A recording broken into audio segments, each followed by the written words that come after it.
The 2026 FIFA World Cup is just months away, but instead of excitement, anticipation, and celebration, the build-up is being dominated by backlash, fear, and controversies, primarily due to the political developments happening around. Calls are growing louder in the United Kingdom for England and Scotland to boycott the 2026 FIFA World Cup that is set to be co-hosted by the United States in months from now. The German politician Jürgen Hart has raised the idea of a potential World Cup boycott in a German newspaper. What was meant to be a celebration of the world's most beloved sport instead became a political shockwave that traveled far beyond the pitch. In a single cascade of decisions, for nations were effectively shut out, travelers from 75 countries were blocked, and European capitals began openly questioning whether participation itself was worth the risk. The World Cup, an event built on open borders, mass movement, and shared passion, found itself entangled in executive orders and diplomatic fallout. When Donald Trump pushed to host what was billed as the largest World Cup in history, global football leaders expected packed stadiums, seamless coordination, and a rare moment of international unity. What arrived instead was confusion, outrage, and a growing sense that politics had overtaken the game. On January 15, 2026, the U.S. State Department delivered a blunt message. Immigrant visa processing from 75 countries was suspended indefinitely, with no exceptions for World Cup supporters. Overnight, months of planning unraveled. Flights, hotel bookings, and ticket purchases suddenly felt meaningless. Fans who had waited years for this tournament were told, without ceremony, that they might not be welcome. Allies quickly turned into critics, and excitement curdled into disbelief. The question spread rapidly through football circles. How did a tournament designed to unite nations ignite this level of backlash? The irony was impossible to ignore. Only weeks earlier, in December, the president had stood on a global stage and accepted FIFA's Peace Prize, praise for leadership, cooperation, and international engagement. Behind the scenes, however, the same administration was advancing policies that would undermine the spirit of the tournament it was set to host. Over the following weeks, governments, football federations, and fans began to see the 2026 World Cup not as a shared celebration, but as a growing political risk. European officials quietly floated responses that would have seemed unthinkable just months before. Nations that had invested years of preparation and billions of dollars started asking whether participation was worth navigating an unpredictable maze of restrictions. Between December 2025 and January 2026, World Cup planning crossed a line. Pressure from Washington intensified. Patience abroad wore thin, and countries known for their professionalism began to push back. What unfolded reached far beyond football. It pointed to a deeper erosion of America's credibility as a host for global events and to a future where international sport increasingly mirrors political division rather than offering escape from it. The scale of the disruption becomes clear once the timeline is laid out. On June 4th, 2025, the administration issued its first travel proclamation tied to national security and immigration control. 19 countries were placed under full restrictions, with no visas issued after June 9th. By December 16th, that list had doubled. 39 nations now face full or partial bans, arriving at the most sensitive moment of World Cup preparation, when fans finalize travel plans and federations lock in logistics. The timing alone guaranteed chaos. Iran felt the consequences immediately. The team became the first to qualify through Asian competition, securing a second consecutive World Cup appearance. Celebration in Tehran quickly gave way to frustration. A full travel ban meant Iranian supporters could no longer attend matches in Seattle, New York, or anywhere else in the United States. This followed an earlier blow, when Iran boycotted the World Cup draw in Miami after visa denials for its delegation. When FIFA hosted its December ceremony and awarded the Peace Prize, Iranian football officials watched from home. Barred from entering the country, Haiti's situation cut even deeper. The Caribbean nation earned its first ever World Cup appearance, a milestone decades in the making and a moment of pride for generations of supporters. That achievement was quickly overshadowed by a full travel ban. Haitian fans now face the prospect of missing their team's historic debut entirely. The logistics only sharpen the pain. All three of Haiti's group stage matches are scheduled in the United States, including the opener against Scotland in Boston on June 13th. For supporters who endured years of heartbreak, The reward has been reduced to television screens and the sight of empty seats where they should have been. Partial restrictions proved just as destabilizing.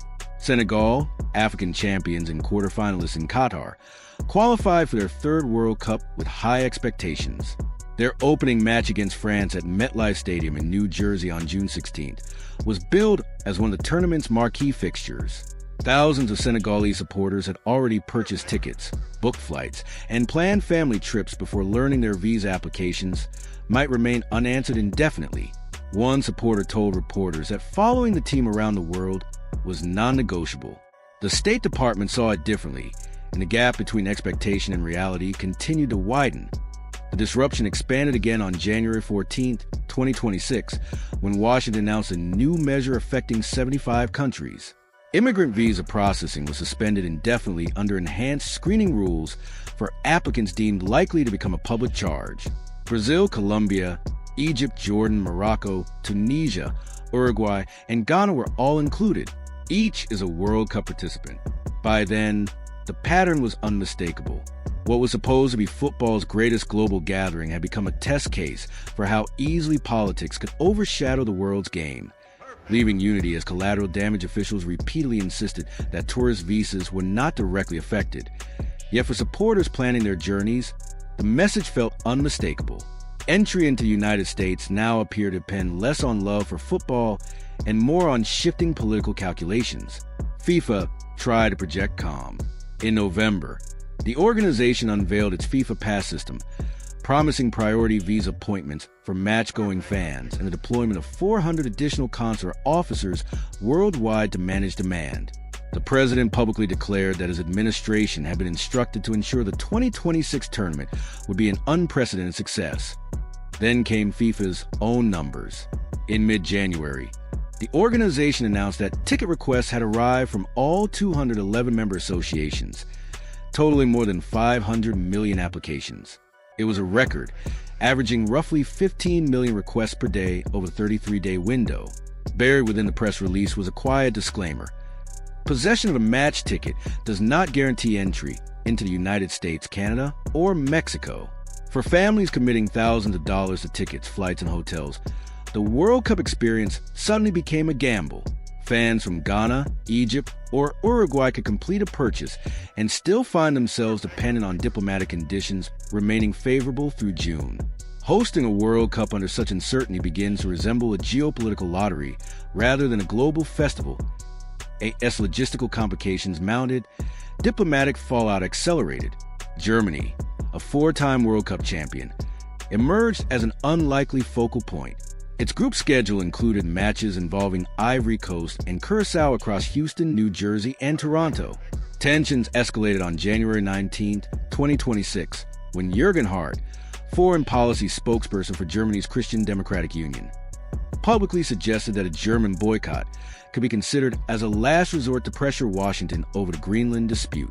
That issue involved threats of tariffs against European nations opposing American claims on Danish territory, accompanied by rhetoric that refused to rule out military options. Using the World Cup as leverage would strike at one of the tournament's biggest attractions. What followed showed the idea was far from fringe. Polling revealed that 47% of Germans supported a boycott if the United States pursued control over Greenland, while only 35% opposed it. Nearly half the population expressed willingness to sacrifice World Cup participation for a political stance. Germany's sports minister declined to endorse the proposal, deferring responsibility to the German Football Federation and FIFA. Still, the absence of swift party backlash spoke volumes. Berlin was taking Washington's posture seriously, and Germany was not alone. In the United Kingdom, the rhetoric became even sharper.